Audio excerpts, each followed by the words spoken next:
The Seattle morning was cloaked in a gentle drizzle, the city's signature greeting to autumn. At a bustling downtown corner, beneath the looming shadow of the Smith Tower, a polished silver sign gleamed through the mist. Claire Donovan Law Offices. Inside, on the 15th floor, Claire Donovan, a 43-year-old attorney, sat at her desk by a rain-streaked window, her sharp eyes scanning documents for a high-stakes litigation case. Her office was a testament to her journey. A Stanford Law School diploma hung proudly beside accolades, including the Washington State Women in Business Award. Nearby, a sunlit family photo captured Claire, her 12-year-old daughter, Sophie, and her husband, Michael, smiling on a rare bright day. Michael was halfway across the globe, on a year-long assignment in Singapore for a tech giant, leaving Claire to hold the fort in their cozy Seattle home. Claire's phone buzzed, pulling her from the dense legal text. A message from Sophie lit up the screen. Mom, aced my math test, and I nailed the song for the choir concert. You have to come. Claire's lips curved into a smile. Sophie, with her mother's intellect, her father's warmth, and a knack for music, was her pride and joy. She typed back, amazing. Sophie, Thai takeout tonight to celebrate. I'll be at the concert. And we'll record it for Dad. As her fingers tapped the screen, Claire's thoughts drifted to Michael. 8 months remained on his assignment. And though nightly video calls kept their bond tight, his absence left a quiet ache. Balancing her thriving law practice with solo parenting was a tightrope walk. But Claire managed with grace, breakfasts with Sophie, early dinners when possible, and weekend jogs around Green Lake Park or movie nights curled up on the couch. Ms. Donovan, here are the files for your 9 a.m. meeting, said Rachel, Claire's meticulous assistant, placing a neatly organized stack on the desk. Rachel's precision had earned Claire's trust over years of collaboration. Thanks, Rachel. Any word from Sophie's school? Claire asked, glancing up. Yes. They shifted the choir practice schedule. I forwarded the email. Claire checked her watch. 8:15 a.m. Sophie would be on the school bus by now. Likely chatting with friends. Perfect. Thank you, Claire said, returning to her documents. Her office hummed with quiet efficiency. A fortress she'd built over a decade since breaking away from a corporate law firm to forge her own path. But beyond the office's sleek walls, Claire's life was tangled with family obligations. After her father's death, her mother, Patricia, had spiraled into financial ruin. Buried under debts he'd hidden behind a facade of success. Insurance payouts vanished into loan repayments. And Patricia faced relentless calls from creditors. Claire, leveraging her legal expertise, stepped in, covering the rent for Patricia's upscale Bellevue apartment and her living expenses. She also supported her younger sister, Megan, a single mother struggling with part-time jobs. Claire paid for Megan's son, Lucas, to attend a private school, ensuring his education wasn't compromised. Yet, doubts gnawed at Claire. Patricia and Megan's social media feeds flaunted luxury handbags, fine dining, and exotic trips, lifestyles impossible on their modest incomes. Was her support enabling excess rather than easing hardship? Ms. Donovan, it's nearly time for your meeting. Rachel's voice broke through Claire's thoughts. She rose, smoothing her blazer, and headed to the conference room for a tense negotiation with a major construction firm. Before entering, her phone pinged. A text from Patricia. Claire. About this month's rent. Claire sighed, pocketing the phone. She'd deal with it later. Stepping into the room, she flashed her signature smile. Good morning, everyone. Let's get started. The meeting was grueling but productive. Claire's arguments sharp and unyielding. As it wrapped, she glanced out the window. The drizzle had cleared, revealing a rare blue sky. Sophie would be in her favorite English class now, scribbling notes with her usual enthusiasm. Rachel reappeared with fresh documents. Final prep for tomorrow's trial. And Sophie's school called about a rescheduled parent-teacher meeting next week. Before Claire could respond, Rachel added, "Your mother's on the line." Claire's brow furrowed. Patricia rarely called so soon after texting. And her calls invariably circled money. Sorry, I was swamped earlier. What's up, Mom? Claire asked, keeping her tone even. It's the rent. And Lucas needs funds for a school trip. Patricia replied, her voice devoid of hesitation. Claire swallowed a sigh. Last week. It was a new art class for Patricia, the week before. Tutoring for Lucas. The requests felt endless. I'll review my budget, Claire said, a shift from her usual immediate agreement. She sensed Patricia's pause over the line. A silent recalibration. Back at her desk, Claire opened her laptop and drafted an email to Patricia. Mom. I'd like to reassess the support starting next month. Let's discuss this properly. Let me know a convenient time. Her finger hovered over send. A flicker of unease passing through her. This decision could ripple through her family. But for Sophie's future, boundaries were necessary. Moments after sending, her phone rang. Megan. Why now, Claire? Think about Lucas's future. Megan's voice crackled with anger. Let's talk calmly, Megan, Claire urged. But the call ended in a storm of resentment. Megan's accusation stung. You spare no expense for Sophie. Claire bristled. Wasn't it natural to want the best for her daughter? A week later, Claire prepped for a critical business trip. A pivotal case that could elevate her firm's reputation. She asked Rachel to call Patricia, checking if she could watch Sophie tomorrow. Claire typically avoided leaving Sophie with her mother, wary of Patricia's unreliability, but the trial left no choice. She said yes. Rachel reported, Lucas will be there, so they can play together. Patricia's swift agreement unsettled Claire.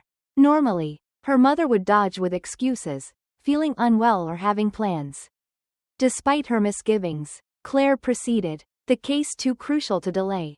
That evening, over dinner, Claire broached the plan with Sophie. You okay staying at Grandma's tomorrow? You'll hang out with Lucas. Sophie hesitated, twirling her fork. Yeah, but Lucas has been kinda distant lately. Claire's antennae went up. Lucas's shift in behavior. Megan's bitterness. Patricia's unusual eagerness. The pieces didn't align.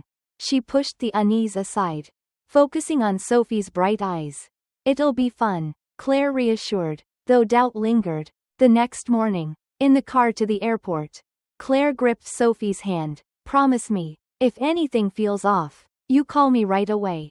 I know, Mom. It'll be fine, Sophie said, her smile radiant as she waved goodbye. But as Claire watched her daughter recede in the rearview mirror, a knot tightened in her chest. At Seattle-Tacoma International Airport, Claire buried herself in case files, the dispute with the construction firm demanding her focus. Yet, the unease persisted, a low hum beneath her thoughts. Before boarding, she checked her phone. No messages from Sophie or Patricia. It should have been routine, but it felt ominous. On the flight, she reviewed her opening arguments, determined to stay sharp. The courtroom was a battleground, and Claire dominated, her arguments slicing through the opposition's defenses. During a recess, her phone vibrated. A text from Sophie. Mom. One word, laced with fear. Claire's heart plummeted. Sophie, what's wrong? She asked. Dialing instantly. Grandma and everyone, they left me. Sophie whispered, her voice trembling. Claire's blood ran cold. What do you mean? Tell me everything. I was in the yard, playing. They all got in the car, Lucas, Grandma, Aunt Megan, and drove off. They haven't come back. Claire's hands shook. Where are you now? At Grandma's. What do I do? Stay there. I'm calling the police. She hung up and dialed Patricia. Her call met with endless rings until a chillingly calm voice answered. I'm about to board a plane. The line went dead. Rage surged through Claire. She contacted the police, reporting that her 12-year-old daughter had been deliberately abandoned. She called Rachel. Prep a restraining order and freeze all payments to Mom and Megan's accounts. Now, booking the next flight to Seattle. Claire reassured Sophie over the phone. Police are coming. I'll be there soon. You're safe. On the plane, Claire scribbled furiously. Timelines. Evidence. Legal steps. She had to stay composed. A lawyer first. Even as her mother's heart screamed. Why would Patricia and Megan do this? Abandoning Sophie was beyond neglect. It was a calculated wound. At Patricia's house, Claire found Sophie with a police officer. Her daughter's tear-streaked face breaking her resolve. Mom. Sophie ran into her arms. Trembling, Claire held her tightly, whispering, "You did so well. It's okay now." The officer confirmed the security footage showed Patricia and Megan laughing as they drove away, a premeditated act. "Will you file a complaint?" he asked. Claire nodded. "Yes, and I'll pursue a restraining order." Her phone rang. Patricia again. Claire rejected the call. Sophie's safety was paramount. Driving home, Sophie recounted the day. "Lucas was so cold to me. Then I heard the car start. And they were gone." Claire listened, piecing together the puzzle. Patricia and Megan's behavior shifted after Claire mentioned reducing support. Lucas's distance. Today's betrayal. It was a scheme to intimidate Claire into compliance, with Megan's jealousy fueling the cruelty. At home, Claire arranged for Sophie to see a psychologist and cleared her schedule. That night, as Sophie slept fitfully, Claire sat in the dim light, resolve hardening. This was a turning point. To protect her daughter, she had to sever the toxic ties binding her family. Seattle's rain tapped against the windows, a steady reminder that storms pass, but only if you weather them. The Seattle rain had returned, heavier now, drumming against the windows of Claire Donovan's law office. Inside, the air was thick with tension. On the conference room table lay a meticulous array of documents, screenshots from security footage, a preliminary police report, and the draft of a restraining order. Each piece was a stark reminder of the betrayal that had shaken Claire's world. Her mother, Patricia, and sister, Megan, had deliberately abandoned her 12-year-old daughter, Sophie, in a cruel attempt to manipulate Claire into continuing her financial support. Claire stood by the window, her reflection blurred in the rain-streaked glass, her mind racing with the weight of what came next. Rachel, her steadfast assistant, entered quietly. "Ms. Donovan, your mother called again. It's her 10th call this morning." Claire's jaw tightened. "Log it, but don't respond," she said, her voice steady despite the storm within. She had already spoken with her husband, Michael, via video call from Singapore at dawn. His face, etched with worry, had pleaded to return immediately. But Claire urged him to stay. "We need to handle this methodically, not emotionally," she'd told him, channeling the lawyer she'd trained to be for over 2 decades. Michael relented, trusting her judgment, though his voice trembled with anger at Patricia and Megan's actions. Wayne Harrison, a longtime friend and consulting attorney, joined her in the conference room. His presence was a grounding force. "I've reviewed everything," he said, flipping through the documents. "The restraining order will be granted without question." The security footage is damning. Patricia and Megan laughing as they drove off, leaving Sophie alone. It's textbook neglect. Claire nodded, her face a mask of resolve. "I've already started the process to cut off all financial support," she said. Wayne raised an eyebrow. "A bold move, but wise. Their reaction will be the next hurdle. Expect pushback, possibly public defamation attempts." As if on cue, Claire's phone buzzed with a message from Patricia on a rarely used social media account. "Claire, why the police? This is a family matter. Sophie was never in danger, just a lesson." Claire's hands trembled, her anger flaring. A lesson? Abandoning a child was no lesson. It was a calculated act to exploit her love for Sophie. Wayne, sensing her fury, placed a hand on her shoulder. "Don't let them bait you. They'll use any emotional reaction against you." He was right. Claire took a deep breath, her years of legal experience anchoring her. "Did you secure Sophie's counseling appointment?" she asked Rachel. "Yes. Tomorrow at 3 p.m. with Dr. Allison Gale," Rachel replied. Claire's priority was clear. Sophie's emotional recovery came first. The previous night, Sophie had woken from nightmares, her voice small and trembling. "Mom, are you still here?" Each word had pierced Claire's heart. The office door swung open, and Rachel's voice carried urgency. "Megan's at reception." Before Claire could respond, Megan's voice echoed down the hall, sharp and desperate. "Claire, listen to me. It was for Sophie's sake." Claire closed her eyes. Memories of their childhood, shared laughter, carefree days, now fractured like ice on a frozen lake.